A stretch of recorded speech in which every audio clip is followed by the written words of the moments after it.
नमस्कार दोस्तों, stock market studies में फिर से एक बार आपको स्वागत है। तो आज यहाँ पे मैं बात करूंगा इंडिया के नंबर वन हेवी व्हीकल्स और पैसेंजर व्हीकल्स बनाने वाला कंपनी के बारे में। देखिए, एक्चुअली आप देखेंगे तो जितने सारे पैसेंजर व्हीकल्स बनाने वाला इंडस्ट्रीज से देखा जाए तो कंपनी का रैंकिंग आपको वहाँ पे ज़्यादा नहीं दिखने को मिलेगा, क्योंकि वहाँ पे नंबर वन कौन है? मारुति सुजुकी है। उसके बाद आप सभी जानते हैं, उसके बाद कौन है? महिंद्रा महिंद्रा है। तो उसको टक्कर लेने के लिए और एक कंपनी वहां पे खड़ा हो रहा है उस सेक्टर में, वो है टाटा मोटर्स। आप सभी जानते हैं टाटा मोटर्स के एक्चुअली बिजनेस क्या थे। एक्चुअली बिजनेस है हैवी व्हीकल्स के ऊपर। आप इसका बस, ट्रक्सेस और हैवी व्हीकल गाड़ियां देखने को मिलता था। तो अभी टाटा मोटर्स जब एंटर हुआ है पैसेंजर व्हीकल्स के ऊपर, मतलब प्राइवेट पैसेंजर व्हीकल्स के ऊपर, तब टाटा मोटर्स एक तगड़ा जवाब दे रहा है मारुति के ऊपर। और मारुति का शेयर, मार्केट शेयर भी धीरे धीरे कम होता जा रहा है। महिंद्रा महिंद्रा के भी मार्केट शेयर धीरे धीरे कम होता जा रहा है। तो इसी के कारण टाटा मोटर्स अच्छा खासा ग्रोथ कर पा रहा है। और साथ ही साथ टाटा मोटर्स ने जो सबसे पहले काम शुरू किया वो है ईवीज, जो अभी तक मारुति सुजुकी ने स्टार्ट नहीं किया। मारुति सुजुकी बता रहा है कि अभी भी टाइम है, इस फील्ड में जाने के लिए टाइम है। तो देखिए, सबसे पहले बता दूं, जो कंपनी सबसे पहले आएगा उसी का प्रोडक्ट सबसे ज्यादा बेचेगा, मतलब बेचेगा। तो देखिए, टाटा मोटर्स अगर मारुति जिस टाइम से हैवी मतलब पैसेंजर व्हीकल्स के ऊपर काम कर रहे हैं, जिस तरीके से पैसेंजर के व्हीकल्स के ऊपर फोकस रखे हुए हैं, अगर टाटा मोटर्स उस तरीके से फोकस रखे होते तो आज टाटा मोटर्स मारुति से भी बहुत, मतलब ज्यादा ग्रोथ कर पाते, मारुति से बहुत बड़ा ग्रोथ कर पाते, क्योंकि इसका सेक्टर बहुत सारे हैं। क्योंकि इसका जो दो गाड़ियां हैं, मतलब आप देखेंगे मारुति के जो गाड़ियां हैं, हाईएस्ट लेवल का जो गाड़ियां देखेंगे तो उतना ज्यादा कॉस्टली नहीं है।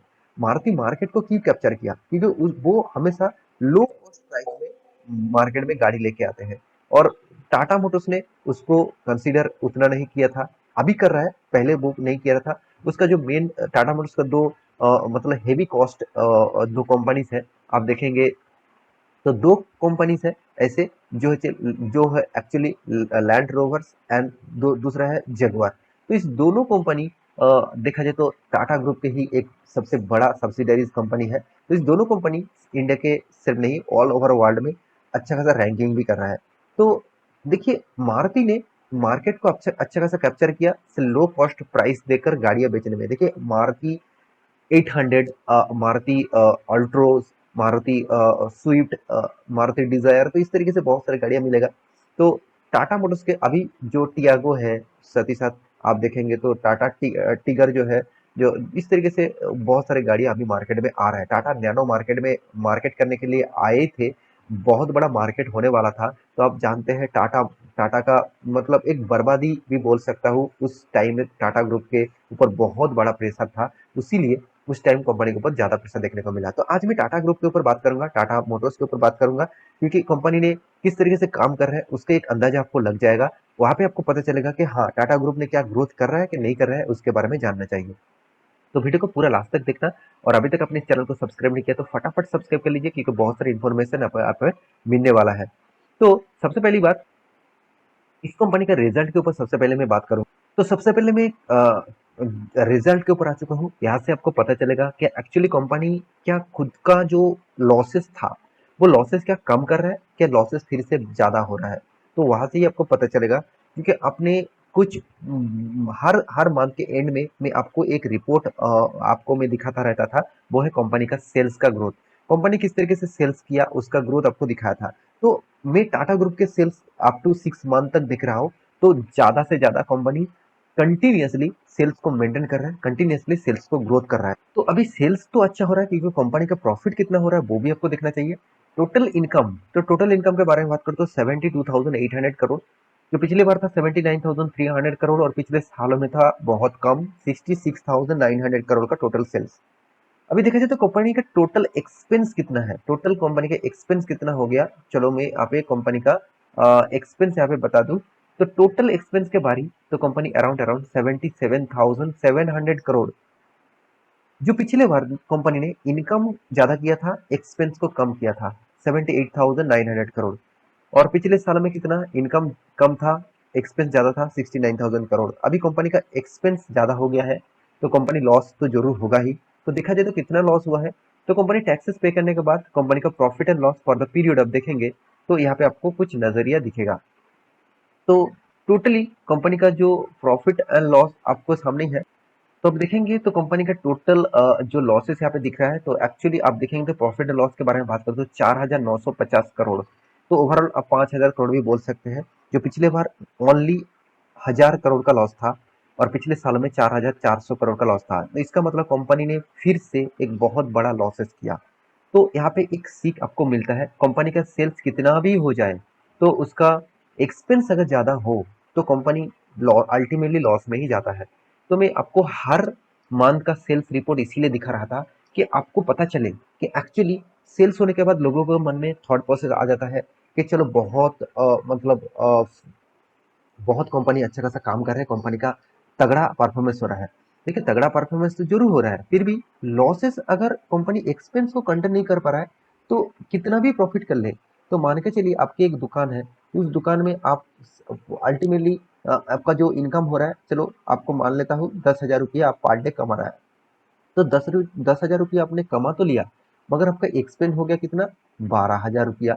तो आपका हाथ में क्या बचेगा, आपको लोगों लोगों के मन में थॉट प्रोसेस यही आएगा, 10,000 रुपया का माल बेच दिया, बहुत बढ़िया दुकान है, बहुत बढ़िया काम कर रहा है। मगर उसको तो ये नहीं पता है कंपनी का 12,000 का पर डे एक्सपेंस भी है, खर्चा भी हो रहा है, प्रोडक्शन का कॉस्ट, एम्प्लॉय का कॉस्ट और भी बहुत सारे कॉस्ट के टोटल 12,000 कॉस्ट खर्च हो रहा है। तो अल्टीमेटली आपके हाथ में क्या, 2,000 का लॉसेस आएगा, मतलब घर से आपको पैसा ले आना पड़ेगा।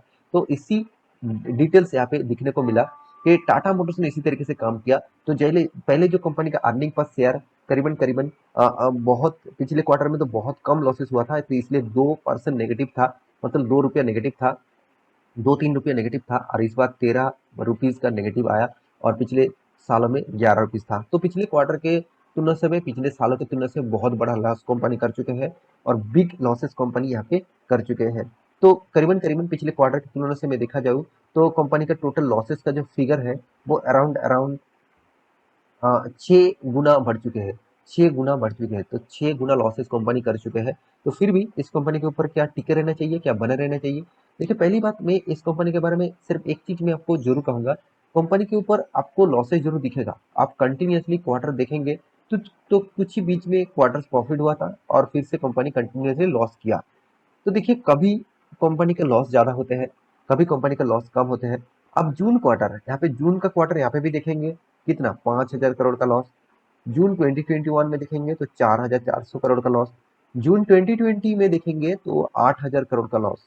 तो एक बात आपके मन में ये नहीं आया कि जून मंथ में ही ज्यादा लॉस क्यों हो रहा है, क्योंकि आप सभी जानते हैं ये जो टाइम पीरियड है, ये जो क्वार्टर का जो टाइम आया है, तो उस टाइम आप सभी जानते हैं ईयर एंडिंग का टाइम होते हैं, मतलब क्वार्टर वन सबसे टफेस्ट पोजीशन होते हैं, क्योंकि ईयर एंडिंग के बाद कोई भी कंपनी उतना ज्यादा ग्रोथ नहीं करता। मान के चलिए आपको मैं जरूर कहूंगा, आप अगर कोई भी गाड़ी खरीदने जाएंगे तो क्या अभी कभी भी खरीद लेंगे, आप कोई फेस्टिवल देखना के टाइम में ज्यादा ज्यादा से ज्यादा लोग गाड़ी खरीदने जाते हैं, कोई स्पेशल डे है, कोई आपका बर्थडे आ गया, आपका घर के किसी का बर्थडे आ गया, आप किसी को गिफ्ट करना चाहते हैं, तो स्पेशल डे देखकर आप खरीदारी करना चाहते हैं। तो सेम टू सेम कंपनी का बिजनेस चलता है फेस्टिवल वाइज, तो फेस्टिवल में कंपनी ज्यादा गाड़ियां बेचते हैं, तो इसलिए कंपनी का थोड़ा सा रेवेन्यू ज्यादा होता है, और बाकी टाइम में कंपनी का लॉसेस होता है। और यही एक फर्क है मारुति से टाटा मोटर्स का। टाटा मोटर्स अच्छा खासा कोशिश तो कर रहा है ईवीज के ऊपर और पैसेंजर व्हीकल्स के ऊपर, मगर मारुति जो बिजनेस मॉडल्स को पकड़ कर रखा है ना, वो और किसी ने अभी तक उसको टक्कर देने के लिए भी सोच नहीं सकते, क्योंकि उसका फोकस हमेशा बिजनेस के मतलब सर्विसेज के कस्टमर के नीड्स के वाइज वो गाड़ियां बनाते हैं। ऐसे नहीं कि चलो मुझे अच्छा लगा इसको, इस प्रोडक्ट को मैं बना दिया, ऐसे बिल्कुल भी नहीं। तो नीड्स के वाइज अगर कोई भी प्रोडक्ट बनते हैं, जो कस्टमर जो चाहते हैं उसी के हिसाब से उसको गाड़ी प्रोवाइड करते हैं। जो सस्ते में गाड़ी चाहते हैं उसको सस्ते गाड़ी दिया, जो मतलब हाई कॉस्ट की गाड़ी चाहते हैं उसको हाई कॉस्ट गाड़ी भी दिया। तो यही मारुति की खासियत है। तो मैं इसलिए बता रहा हूँ, आपको ऑटो इंडस्ट्री में किसके ऊपर जाना है तो वो खुद आप डिसीजन ले पाएंगे, इस तरीके से थॉट प्रोसेस से आप सोचेंगे तो। देखिए मैं कोई भी स्टॉक खरीदने से पहले पहले मैं सिंप्लिसिटी के ऊपर विश्वास करता हूँ। अब मैं सबसे पहले देख लेता हूँ कि हाँ जिस कंपनी के ऊपर मैं निवेश करना चाहता हूँ, क्या वो कंपनी कितना सिंपल है, मतलब सिंपल भाषा में एक छोटा बच्चा भी समझ जाए कि हाँ, इस कंपनी के ऊपर मुझे जाना चाहिए। क्योंकि आप मार्केट में लेके जाएँगे तो आपको कोई भी चॉकलेट खरीदने के लिए आपको बच्चे के बोलेंगे, तो वो सबसे पहले देखेंगे कैडबरी, डेयरी मिल्क इस तरीके से चॉकलेट ही वो प्रेफ़र करेंगे। क्योंकि उसको पता है, ये चॉकलेट बहुत अच्छे हैं क्योंकि इसका प्रोडक्ट क्वालिटी अच्छे हैं। वो दूसरा कंपनी सिलेक्ट नहीं करेंगे। तो इसका मतलब सोचिए थॉट प्रोसेस आपके मन में ये होना चाहिए, जो कस्टमर का नीड होते हैं, उसके बेसिस से आपको कंपनी चूज़ करना चाहिए। शायद वो कंपनी उतना ख़ास अभी परफ़ॉर्मेंस नहीं कर रहा है, मगर एक ना एक दिन वो कंपनी अच्छा खासा परफ़ॉर्मेंस करेगा। तो अभी मेन टॉपिक के बारे में बात करूँ तो टाटा मोटर्स के ऊपर क्या आपको निवेश करना चाहिए कि टाटा मोटर्स फ्यूचर में ग्रोथ कर सकते हैं? बिल्कुल देखिए, मैं एक चार्ट पैटर्न आपको दिखा देता हूँ। कंपनी अच्छा खासा ट्रेंड में तो है। यहाँ पे एक रेजिस्टेंस है, यहाँ पे एक रेजिस्टेंस है, यहाँ पे एक रेजिस्टेंस बना रहा है। तो इस लेवल को अगर तोड़ता है तो एक नया बड़ा हाई मूवमेंट देखने को मिल सकता है। तो बहुत सारे लोग मुझे कमेंट करते हैं, बहुत सारे सर्स एंड मैडम्स अब मुझे कमेंट करते हैं कि सर मुझे बता दीजिए कब इस कंपनी का इस लेवल तोड़ेगा। देखिए कब तोड़ेगा और कब जाएगा वो किसी को पता नहीं होता। हाँ, एक प्रेडिक्शन के हिसाब से बताया जाता है कि कंपनी में जब वॉल्यूम आपको अच्छा दिखे तब पॉसिबिलिटी होते हैं उस लेवल को तोड़ने के लिए। देखिए यहाँ पे वॉल्यूम उतना ज़्यादा मुझे खास अभी देखने को नहीं मिला है, तो इसलिए यहाँ पे बहुत दिनों तक कंसोलिडेट करने का चांसेस है। अगर इस लेवल को तोड़ता है तो एक अच्छा खासा मोमेंटम दिखेगा। तो आशा करता हूँ सारी जानकारी आपको मिल चुका है। मेरी इस वीडियो को कैसे लगा जरूर कमेंट करना और इसी तरीके से वीडियो पाने के लिए चैनल को सब्सक्राइब भी करना। मिलते हैं नेक्स्ट टॉपिक लेके, तब तक के लिए अच्छे से रहिए, अपने ख्याल रखिए।